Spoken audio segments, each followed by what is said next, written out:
In 17th century France, the life of a woman was supposed to be a narrow path of silk and silence. You were expected to be a daughter, then a wife, then a quiet memory. But Julie d'Aubigny didn't just walk paths, she cleared them with a blade.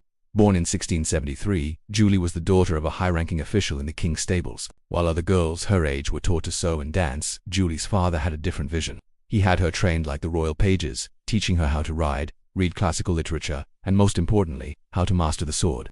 By the age of 14, she was already a master fencer, with skills that surpassed the king's own guards. She was bold, brilliant, and completely unsuited for the quiet life of the court. So, Julie left her comfortable life behind, traveling across the French countryside as a performer and a duelist. To earn her keep, she'd dress in elegant men's clothing and challenge anyone in the local crowds to a match. Time and time again, the strongest men would step forward, certain they could defeat her. And time again, Julie would outmaneuver them with a simple flick of her wrist. When skeptical crowds would shout that she was a fraud, that no woman could fight with such precision, she would dramatically prove her identity to the stunned onlookers, collect her winnings and ride off to the next adventure. But Julie's life was about more than just sport. It was about loyalty. When the woman she loved was sent away to a secluded convent to end their relationship, Julie didn't despair. She devised a plan that sounds like a modern thriller. She entered the convent herself, pretending to be a student.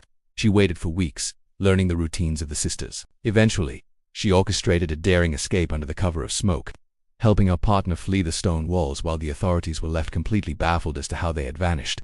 Facing legal trouble for her rebellion, Julie fled to Paris, where she discovered another world-class talent, her voice. She possessed a rare, powerful contralto, a deep, magnetic singing voice that captivated the public.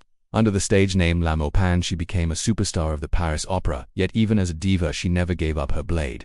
At a grand royal ball she arrived in a cavalier suit and spent the evening charming the most beautiful guests. When 3 noblemen, offended by her confidence, challenged her to a duel, she met them all in the palace gardens.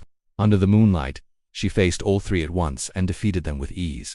When King Louis XIV heard the story, he was so impressed by her spirit that he granted her a full royal pardon. He famously remarked that the laws of the land were meant for men, and Julie was clearly in a league of her own. Julie d'Aubigny lived more in her 33 years than most do in a century. She was a rebel, a singer, and a pioneer who proved that if the world doesn't have a place for you, you can always carve one out yourself. Like and subscribe for more stories of forgotten heroes.